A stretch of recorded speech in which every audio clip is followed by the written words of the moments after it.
4 common PPC mistakes that we see a lot of Amazon sellers doing. Hey, this is Nick Hodge with Sellers Arena, and in this video, again, I'm gonna be talking about 4 very common mistakes that we see with a lot of Amazon sellers and a lot of clients that we work with when they're doing their Amazon PPC.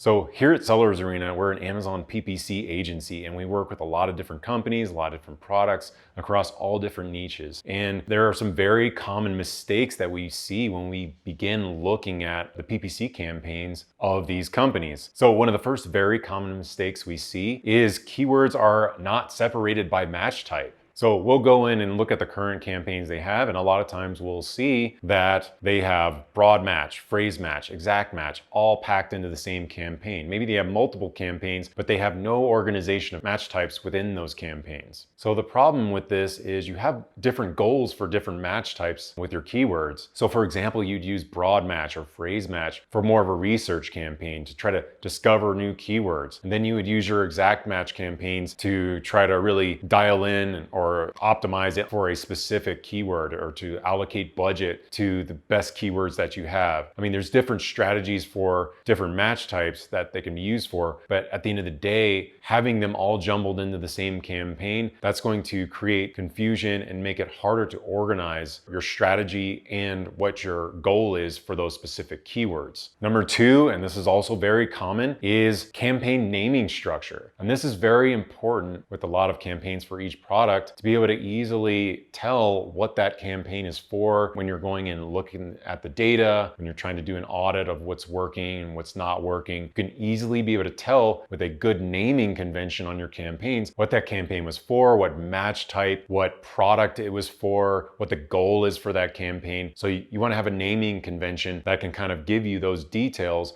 without having to open up the campaign and look through it and figure it out. Number 3, having too many keywords in your campaigns. So you've probably noticed, and if you haven't noticed, then you need to go in and check. If you have a lot of keywords in the campaign, you'll probably see that only a certain percentage of those keywords are actually getting traffic or actually getting sales. Some are like, no matter how high you raise the bid, if you have even paid attention to this, they just won't get any impressions. What happens is Amazon will see that certain keywords are getting traffic or getting sales, and they'll just make sure they just keep giving the traffic and sales, or impressions at least, to those keywords, and they'll cut the opportunity off for the rest. They'll begin to favor the ones that are working. So what is the solution? You need to take those keywords that are not getting any traffic, pause them in that campaign and move them to another campaign so you can give them a chance to actually start getting some traffic. And lastly, number 4, you're not splitting out your branded keywords into separate campaigns. You have them all jumbled into your other campaigns. For example, a campaign that you might be using to scale up a certain product to drive a lot more traffic. You have your branded keywords in there that can easily get traffic because it's obviously for your brand. When someone searches that, they're gonna buy it because they've already got your product in mind. But what is that doing? That's muddying the data. Okay, so you may think you have a really good ACoS for that specific campaign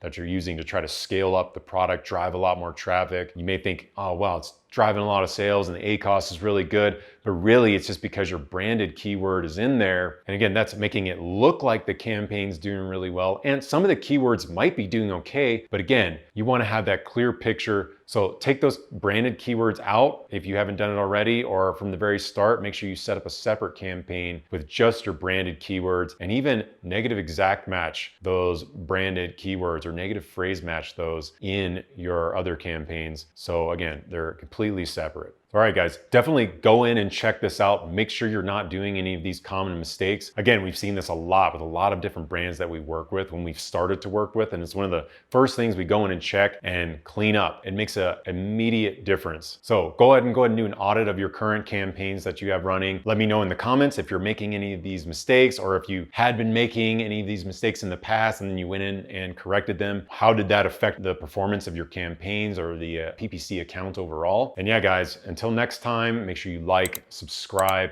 and I'll see you in the next one.